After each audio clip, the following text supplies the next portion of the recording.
Hey, I'd like to welcome you to another episode of Mission Matters. My name is Adam Torres, and today I'm coming to you from beautiful Miami. We're doing a whole series. We're bringing in guests, and we've been working with GifterX Talks, so we're going to have a lot of fun here. And I guess just to get us kicked off here, Hermann, man, we're finally meeting in person. It's been a long time coming. Man, welcome to the show. Thank you. Thank you. Pleasure to be here. All right. So I've been following your work in fitness. I've been following the carnivore movement that you've been working with. I've been following your health tips. I mean, everything from these chomps, beef sticks. I learned the difference between grass-fed and grass-finished. I've been following even the pork rinds, man. I swear, you've sold more products for these companies than they have any idea with. So we're going to get into this. I want to get into what you're doing in fitness, but I guess just to get us kicked off here, tell me a little bit more about your background and kind of what led you on that path to getting into fitness and health and wellness. Yeah, I was a chiropractor for 22 years. So that was the first thing I did was practice chiropractic. And the great thing is that now I'm doing online training. I do some personal training, but building my online business and training. And the really interesting thing is that a lot of the philosophy of chiropractic blends into the training, because in chiropractic philosophy, we always spoke about the innate intelligence of the body, which is basically the body's innate ability to heal itself. And in training, once you have your goals and what you want to do, whether that's gain more muscle, lose more weight, whatever it is, you have to make sure that you're doing things so that your body adapts properly. And that's a big missing step with a lot of people. And I think especially since we're here on Mission Matters, there's a lot of business people on here, right? Entrepreneurs. Oh, yeah. So a lot of entrepreneurs, what happens? You don't have time. A big issue is I don't have time to go to the gym. I'm traveling. And so that's where I really help a lot of my online clients in that I get you into bands. How can you use a few bands to really get a fantastic workout? And actually, not only should you use bands, in my opinion, they're better than weights. Yeah. Because, if you do let's look at something like a simple chest press. When you do a chest press, you're pushing out here. The weak point is right at the beginning. If you're going to get hurt, you're much more likely to get hurt right at the beginning when you start lifting the heavy weight. And when you get to a point where you're really lifting your max, you're not really lifting your maximum. Yeah. You're lifting what you can lift out of the weak zone, which is right at the beginning. The beauty of variable resistance when we use a band is that if you're using a band right here, it's not that heavy. Only as you push out does the resistance now increase. And it's increasing at a safer area where you're less likely to get hurt. So another thing I do is I specialize in helping men over 40 to continue to work out, to get into shape, but in a safe manner. And as you get older, we all know nobody escapes old father age. No one escapes that. So it's critical to work out in a safer way, doing more calisthenics, using your own body weight, and using bands. Yeah. It's really important. And you told this story about getting your six pack. Like I watched you give a presentation recently, yesterday or the day before, and you were talking about like diet and dieting and how you eat and how you approach it. Maybe go into that a little bit. Sure. Like as we get older, like everyone says, 80% is what you eat. Well, that's true as you get older. When you're in your 20s, if you're working out a lot, you could eat a lot of junk food. Yeah. And you're fine. Yeah. I mean, you're in your 20s. You have more natural testosterone, growth hormone, a lot of things going in your favor where you can just eat not healthy or eat a typical Hispanic dish. That ain't happening anymore. Not for me. Not for my Puerto Rican background. I grew up Cuban. My parents are both Cuban. Rice and beans, and the way my grandmother used to pile on the food. I mean, when I was in my 30s and 40s, I had a gut. But as I got older, I realized, and here was the other thing. Here I am, a trainer of 3 years, and this was last year, and I'm thinking, I don't have a six pack, even though I was 54 at the time. I'm 55 now. I was just upset that here I was training people and I don't have a six pack. It frustrated me. And I was doing abs like 5 days a week. I was doing some cardio. It was frustrating. And it wasn't until I looked into going carnivore and I actually, put my money where my mouth had. Actually hired an online trainer, a guy 30 years younger than me, but he knew really well how to navigate going, because it's a process. Because when you go carnivore, you're basically switching your fuel system from carbs and sugar to completely meat and fat, really fat. You're using fat as a fuel source. Yeah. And so it's kind of like taking a car that has been unleaded and now you're going to change it to diesel fuel or vice versa. So you're changing what your body is using for fuel. And this is a big deal because fat has 9 calories per gram of energy in it. Carbohydrates and protein only has 4. So when you run on fat, when you're burning your own fat, you actually have more energy. But that's why it's important that you don't really want to avoid the fat when you eat. You want to consume the fat as long as it tastes good. You want to keep eating the fat in your diet so that your body runs on fat. Yeah. That's critical. And then after about 6 weeks with a little bit of fasting, I got my 6-pack and I've been able to keep it. And I now incorporate a few other things. I eat some fruit. So I'm not technically 100% carnivore, but I eat a little bit of fruit. I'll eat even ice cream or dark chocolate before and after I work out. There's a reason behind that. But thinking of your market, busy entrepreneurial people, this was one of the biggest shockers for me when I got into the fitness world. It's kind of like the shock in chiropractic, but now that I see it in the fitness world, if you do something like yoga, Pilates, Tai Chi, chances are you're going to need a chiropractor a lot less. I mean, that's just reality. In personal training, the big shocker for me was that this idea that you need to do like 4 sets or 3 sets, it's not needed. If you do 1 set to complete failure when you're working out, that's all you need to do. So the beauty is that for someone who's really busy, and let's say you have a band and, I teach how you can use a band, you put it underneath your feet and you do like a biceps curl using the bands. If you get to that point where let's say you bring it up to your chest, up to here, and you keep going, and you don't rest at all, so that when you go down, you don't rest, you keep the tension, you get to that point of failure, and then you get to what's called partial reps, where you are straining and you're just barely moving it. What's happening there? First of all, you're getting a cardiovascular respiratory workout, number one. Because that's the other shocking thing. I do no cardio now, at all. Yeah. No cardio. But when I do my resistance training, I push it to that point where I'm like, you get a cardio workout. Because when you push a muscle to failure, your body is screaming for oxygen.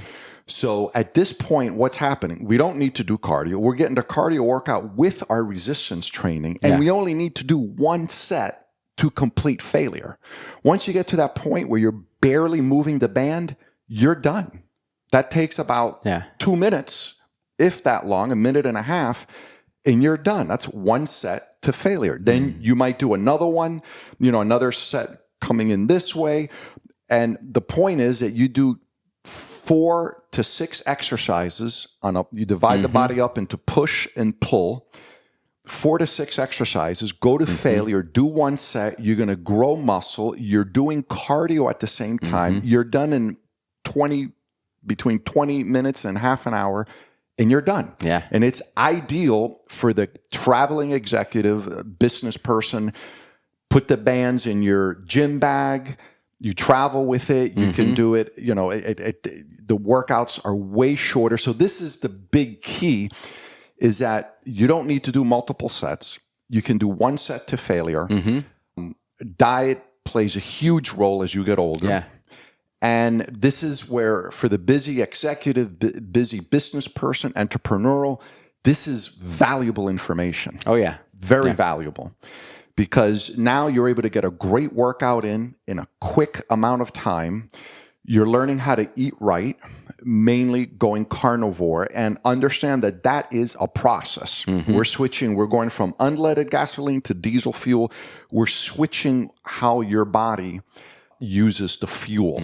And when you look at things like one of the things I spoke about at the meetup that you went to on Wednesday is, it's the expensive tissue hypothesis, the idea that, we want to look at how we should eat in evolutionary terms. And the reality is that the human being became a human being when he started eating cooked meat.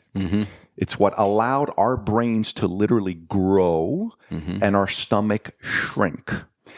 And this is huge because now you're eating cooked meat. It's ideal for your brain, which is why a lot of people who go carnivore, never mind that you lose the weight, never mind that you get a six-pack. And by the way, I'm 55, but it's all natural. I do not take testosterone or I do take some amino acids and some creatine that are just supplements, but I don't take any testosterone natural. I don't do any of that. Right. So, and that also stems from my chiropractic philosophy. I like to do everything natural. It's just, it's in me. But the point is that when you eat a lot of fatty meat, the fat has cholesterol, and cholesterol is good. And there's also another big medical myth that cholesterol is bad. And there's a whole other thing on that really high cholesterol isn't as bad as people think. But that's a whole other issue. But yeah, it's, but there's a lot of other medical doctors now saying that, this whole thing, it's a big cholesterol myth and it doesn't affect people like they think. It's a fear that's been misplaced. The blame has been thrown on the fat when really it's the sugar, the carbohydrates, the wheat that really raises cholesterol and causes a lot of health problems now. And going back to the expensive tissue hypothesis, we evolved, the human mind and brain grew because we ate cooked meat. By cooking the meat, it makes it more bioavailable. It's like an egg. A lot of people don't know this. If you break the yolk of an egg and you eat it raw, right? Which I used to think that was the thing to do because you're watching Rocky. Come on, man. You're watching Rocky. Rocky. I would see Rocky, the first movie. He's eating the raw egg. I go like, that seems like the thing to do. No, when you eat a raw egg, you're only getting like 3 grams of protein. When you cook it, you get 6 grams of protein. So the cooked egg is better than the raw egg. And obviously it's the same with meat too. Yeah. Hermann, man, I want you to talk a little bit and spend some of the time that we have left here today talking a little bit about the platform, how people can follow you. And also, I know you're doing some live Instagrams and other things so that the hypothesis that you mentioned, the nutrition, you have a newsletter. How do people follow you? Talk to people about your platform and what you're trying to accomplish. Yeah, probably the way where everything is centered. My Instagram, it's just my name. My name's a little weird, though. It's Hermann with 2 N's at the end. And then my last name, Diehl, is DIEHL. Okay, so HermannDiehl, you can find me on Instagram there. And in there, I have a link tree where you can receive my free weekly newsletter. In the newsletter now, I'm doing two programs. One is a newsletter written format, about 1,000 words. I try to keep it less than 1,000. And in the newsletter, I actually create a character. I call him Mr. Skeptical. It's like that other side of our brain. And I kind of argue with Mr. Skeptical. And it just makes it entertaining. Yeah. It makes it fun to read. You're like reading a story, a conversation. So it's fun to read. And in there, a lot of it has to do with health, wellness. Like I talk about how omnivores survive, which is true. We humans have traditionally eaten vegetables and things to survive, but usually when the meat's not around. Carnivores, though, thrive. You can survive eating vegetables, but if you really want to thrive, you want to be more carnivore. And so I have a lot of those subjects in there. And then I recently started with a Monday tip. Fitness tips. So I do also, the newsletter has a video format that comes out every Monday at 11:57 a.m. And the video is just like a 1 or 2 minute video of me giving a fitness tip. So that comes out weekly. On my Instagram, you can subscribe to that or you can set up a call. And this call is just a free call where we can talk anywhere between 10 minutes to 45 minutes, or any questions a person has about health, fitness. For most men, it's kind of predictable. They just want to get rid of the gut. Most men, I mean, I so relate to this. It's just so common. How do I, but why you look at me when you say get rid of the gut, man? I saw that. I saw you looking at my gut. No, come on, man. I saw that. Such disrespect. But it's just so common. It's so common. I mean, it's every man out there over the age of 40. It's like, it's always the same thing. Yeah, but I just want to I want to get some muscle, but I just want to get rid of it. It's all, and that, I hate to say, it's diet. I mean, that's the main thing, but I guide people with that. And then I have a program, an online program, which is a community of other men who are 40 plus, and we help one another out, because to reach your goal, it's going to involve a little bit of fasting, a little bit of intermittent fasting, and that too is a whole other thing, because it's not necessarily that you do the fasting, it's how you do it. Think about this. Sumo wrestlers, they do intermittent fasting. Didn't know that. Sumo wrestlers. Didn't know that. They eat twice a day. And they're working out all the time. They're doing one of two things. They are working out intensely, or they're sleeping. And they only eat 2 meals a day. So it's not fasting. Fasting is great if you do it the right way. So it's not just what you do, it's how you do it. And again, what I spoke about before, and this is another very important thing, because what I spoke before about the chiropractic philosophy, the innate intelligence, your body adapts very quickly. So you could be eating 1 meal a day and you could start gaining weight. And then there comes a point where now, your body has reset to 1 meal. Now you got to eat 4 meals a day. And that's where the guidance comes in, and that's where helping someone. That's why sticking to one way of eating forever doesn't work if you're trying to lose weight. You say, once you get to your ideal weight, like where I'm at, I can continue the same pattern because I like how my body is. But if you're trying to make a change, it's very important to understand that the body adapts extremely quickly, and you have to be on it and be ready to adjust, add more meals, add less meals, and do some intermittent fasting, to really make some changes. That's critical. It's awesome. Yeah. Well, Herman, so good having you on the show today, man, and finally meeting in person. For everybody at home, we're going to put Herman's Instagram and the link to that in the show notes, so you can just click on the link and head on over, check out his link tree, book a call with him, check out his platform, check out some of the lives. I know I watch his lives on Instagram. They're awesome. He puts together these amazing presentations, so definitely go check out Herman on Instagram. Speaking of the audience, if this is your first time with Mission Matters and you haven't done it yet, hit that subscribe or follow button, because this is a daily show, meaning each and every day we're bringing you new content, new ideas, new thought leaders, and hopefully new inspiration to help you along the way in your journey as well. That's what this is all about, helping each other out in our journeys. So again, hit that subscribe or follow button. And Herman, man, really appreciate you coming on, man. I'm glad we finally got to do this. Definitely. Thank you.